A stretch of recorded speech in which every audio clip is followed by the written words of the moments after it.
வணக்கம். இது people English series. இந்த வீடியோல நாம சப்ஜெக்டிவ் மூட்னா என்ன, இதை எங்கெல்லாம் யூஸ் பண்ணணும் அப்படின்னு தெரிஞ்சுக்க போறோம். பொதுவா சப்ஜெக்டிவ் மூடுன்றது சில தட் கிளாஸஸ்ல நாம சப்ஜெக்டிவ் வேர்ப்ஸை யூஸ் பண்ணுவோம். சப்ஜெக்டிவ் வேர்ப்ஸ் அப்படின்னா என்னன்னா very basic form of the verb. நாம பொதுவா சப்ஜெக்ட் ஹீ, ஷீ, இட் இதெல்லாம் இருந்ததானா அப்போ ப்ரெசன்ட் டென்ஸ்ல அந்த வேர்ப் கூட எஸ் சேர்த்து யூஸ் பண்ணுவோம் இல்லையா? ஸோ அந்த மாதிரிலாம் இல்லாம சப்ஜெக்ட் எதுவா இருந்தாலும் பேசிக் ஃபார்ம் ஆஃப் த வேர்பை மட்டும் சப்ஜெக்ட் பக்கத்துல யூஸ் பண்றது தான் நம்ம வந்து சப்ஜெக்டிவ் மூட் அப்படின்னு நம்ம சொல்லுவோம்.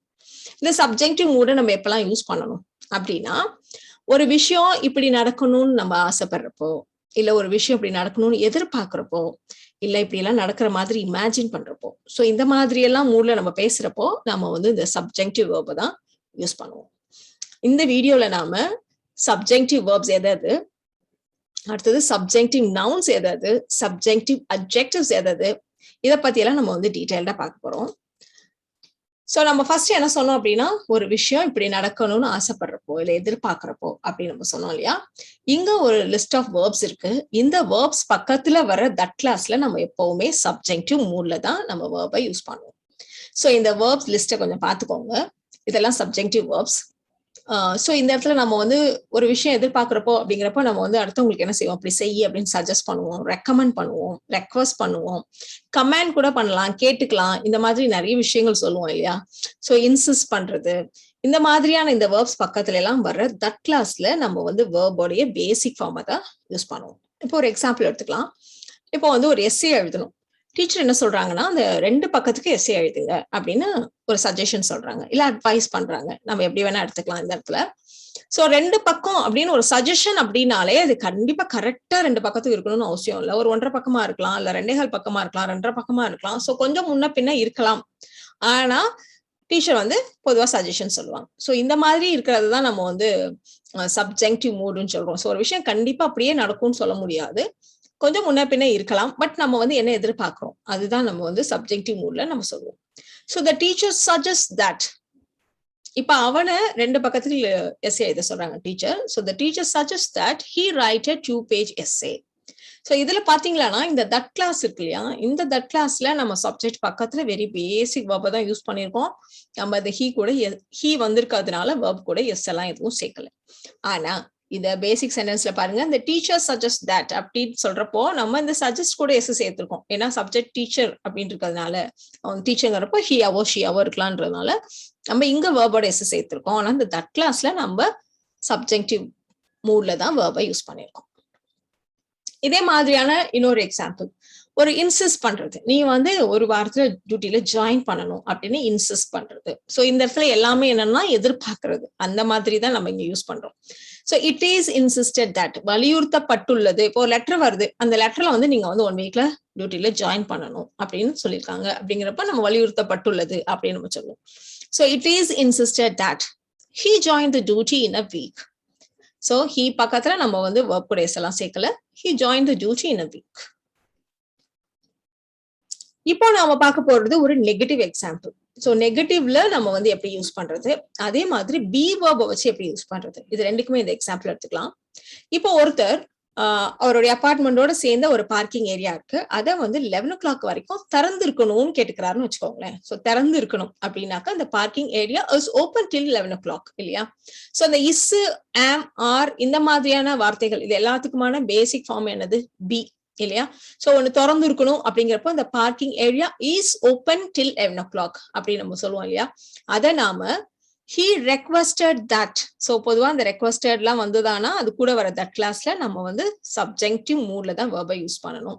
So he requested that the parking area be open till 11 o'clock. 11 o'clock வரைக்கும் திறந்து இருக்கணும்.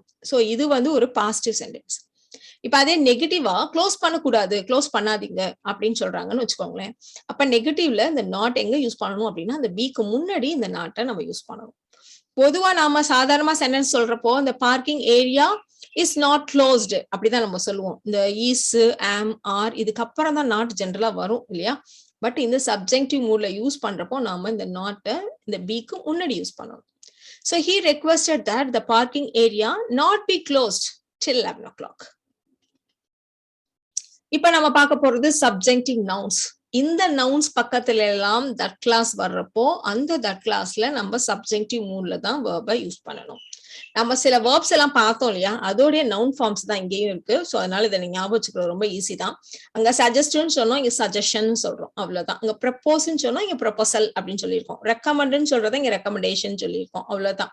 ஸோ அதே வேர்ப்ஸோட நவுன் ஃபார்ம்ஸ் தான் நம்ம இங்க சொல்லியிருக்கோம். இப்போ நான் வந்து ஒரு சஜஷன் சொன்னேன், இந்த வீட்டை அவன் வாங்கலாம் அப்படின்னு ஒரு சஜஷன் சொன்னேன். அப்படின்னு சொல்றதுக்கு I made a suggestion that he buy this house. இந்த இடத்துல நான் வந்து ஐ சஜஸ்ட் தட் அப்படி கூட நம்ம சொல்லலாம். இந்த இடத்துல நம்ம வந்து சஜஷனை நவுனா வச்சு ஒரு நவுன் ஃபார்ம்ல இருக்கிறப்போ சென்டென்ஸ் எப்படி இருக்கும் அப்படின்னு காட்டுறதுக்காக தான் இதை நம்ம எடுத்துக்கிட்டோம். அதே மாதிரி ஒரு திட்டம் இருக்கு, இந்த கம்பெனி வந்து இன்னும் கொஞ்சம் லேண்ட் எல்லாம் வாங்க போகுது, ஸோ வாங்குறதுக்கான ஒரு திட்டம் இருக்கு அப்படின்னு சொல்றதுக்கு there is a proposal that the company buy more land. So இந்த இடத்துல he பக்கத்துல நம்ம verb கூட s சேர்க்கல, கம்பெனி பக்கத்துல வர்றதுனால இந்த verb கூட s சேர்க்கல. சோ அதே மாதிரி ஒரு be verb வச்சு கூட ஒரு எக்ஸாம்பிள் எடுத்துக்கலாம். ஒரு ரெக்கமெண்டேஷன் என்ன அப்படின்னா, அவன் கண்டிப்பா இந்த மீட்டிங்ல பிரசன்ட் ஆயிருக்கணும். சோ he is present ன்னு சொல்லுவோம் இல்லையா, அதை நம்ம he be present அப்படின்னு நம்ம சொல்ல போறோம். So here is the recommendation that he be present at the meeting. So suggestion, proposal, recommendation இந்த மாதிரியான சில நவுன்ஸ், சப்ஜெக்டிவ் நவுன்ஸ் பக்கத்துல வர தட் கிளாஸ்ல நம்ம சப்ஜெக்டிவ் மூட யூஸ் பண்ணுவோம். அடுத்து நம்ம பார்க்க போறது சப்ஜெக்டிவ் அட்ஜெக்டிவ்ஸ். சோ என்ன மாதிரி அட்ஜெக்டிவ்ஸ் அப்படின்னா, அட்வைஸ் பண்ற மாதிரியான அட்ஜெக்டிவ்ஸ். அட்வைஸ் பண்றதுனா எப்படி பண்ணுவோம், இது ரொம்ப முக்கியம்பா அப்படின்னு நம்ம சொல்லுவோம் இல்லையா, அது ரொம்ப இம்பார்ட்டன்ட், இது ரொம்ப நெசசரி அப்படிலாம் நம்ம சொல்லுவோம். So essential, vital, advisable, important, necessary, desirable இந்த மாதிரியான adjectives இது பக்கத்துல வர that class. அதே மாதிரி anxious adjectives சொல்லுவோம். keen, anxious, eager இந்த மாதிரி adjective பக்கத்துல வர that classலயும் நம்ம subjunctive moodல தான் verb யூஸ் பண்ணுவோம். இப்போ ஒரு எக்ஸாம்பிள் எடுத்துக்கலாம். இது வந்து ரொம்ப நல்லது, இப்படி செய்யறது ரொம்ப அவசியம், இப்படிலாம் நம்ம சொல்லுவோம். அவ வந்து இந்த தெரப்பி எடுத்துக்கிறது ரொம்ப நல்லது. It is advisable that, இல்லைன்னா it is important that இந்த மாதிரிலாம் நம்ம சொல்லலாம். So it is advisable that she take this therapy for a week. அதே மாதிரி ஒருத்தர் எல்லாரையும் சமமா நடத்துறது ரொம்ப இம்பார்ட்டன்ட். தட்ல இம்பார்ட்டன்ட்ன்ற மாதிரி மீனிங்ல தான் நம்ம வந்து வைட்டல் அப்படின்னு நம்ம சொல்றோம்.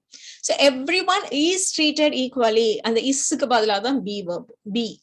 So it is vital that everyone be treated equally. இப்போ அடுத்த எக்ஸாம்பிள்ல, நாய் காயம் பற்ற கூடாது அப்படின்னு ராம் கவலைப்படுறார். சோ இப்ப ஒரு நாய் எங்கேயோ சிக்கிக்கிச்சு, அதை காப்பாத்த ட்ரை பண்ணிட்டு இருக்காங்க. அந்த சமயத்துல நாய்க்கு கூடாதுன்னு ராம் வந்து கவலைப்படுறார்.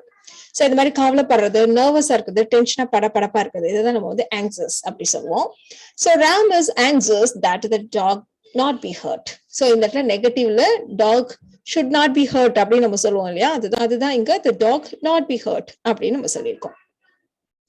அதே மாதிரி ஒருத்தர் அவரோட டீம் வெற்றி பெறணும் அப்படின்ட்டு ரொம்ப ஆர்வமா இருக்காரு. சோ ஆர்வம் அப்படிங்கிறப்ப நம்ம வந்து ஈகர், கீன் இந்த மாதிரி வேர்ட்ஸ் எல்லாம் யூஸ் பண்ணுவோம். So he is keen that his team win the match.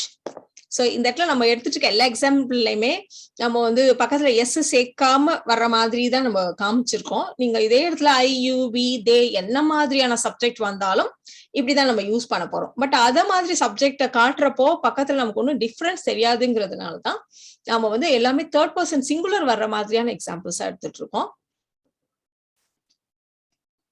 So நம்ம என்னெல்லாம் பார்த்தோம் அப்படின்னா, நெகட்டிவ் எக்ஸாம்பிள்ஸ் பார்த்தோம், பாசிவ் பார்த்தோம், கண்டினியூஸ் நம்ம என்ன பார்க்கல. சோ நெகட்டிவ் அப்படின்றப்போ நாட் சேர்க்கணும், பிக்கு முன்னாடி சேர்ப்போம் அப்படின்னு நம்ம சொல்லுவோம். இப்ப டீச்சர் வந்து சாம் வந்து கிளாஸ்ல இருக்கக்கூடாது அப்படின்னு சொல்றாங்க. Sam is not at the class. Teacher வந்து என்ன இன்சிஸ்ட் பண்றாங்கன்னா, சாம் கிளாஸ்ல இருக்கக்கூடாதுங்கிறாங்க. Should not be at the கிளாஸ்ன்ற மாதிரி. So the teacher insisted that Sam not be at the class, அவ்வளவுதான். அதே மாதிரி பாசிவ்ல இப்ப வந்து he is admitted to the hospital அப்படி சொல்லலாம், இல்ல he should be admitted to the hospital அப்படிலாம் நம்ம சொல்லுவோம் இல்லையா. சோ அந்த மாதிரி இடங்கள்ல we suggested that he be admitted to the hospital immediately. இப்ப நம்ம பார்க்க போறது கண்டினியூஸ்ல. சோ கண்டினியூஸ்னா எப்படி இருக்கும், he is waiting, she is waiting அந்த மாதிரி எல்லாம் வரும் இல்லையா. அதுல இந்த இஸ் எடுத்துட்டு பீன்னு போட்டுற வேண்டியதான், அதோட பேசிக். இப்ப என்னுடைய பாஸ் மீட்டிங் முடிச்சு வெளில வர்றப்போ அவருக்காக ஒரு கார் வந்து கரெக்டா ரெடியா இருக்கணும். சோ அது ரொம்ப முக்கியம் அப்படின்னு ஒரு ஆபீஸ்ல உள்ளவங்க கார் எல்லாம் ரெடியா வச்சுட்டு இருங்கப்பா அப்படின்னு சொல்றாருன்னு வச்சுக்கோங்க. So it is crucial that a car be waiting for the boss when the meeting is over. So இந்த இடத்துல car is waiting அப்படின்னு சொல்றதுக்கு தான் நம்ம வந்து isக்கு பதிலா be போட்டிருக்கோம். So it is crucial that a car be waiting for the boss when the meeting is over. இப்போ நம்ம பார்க்க போறது வேர்ன்ற சப்ஜெக்டிவ்.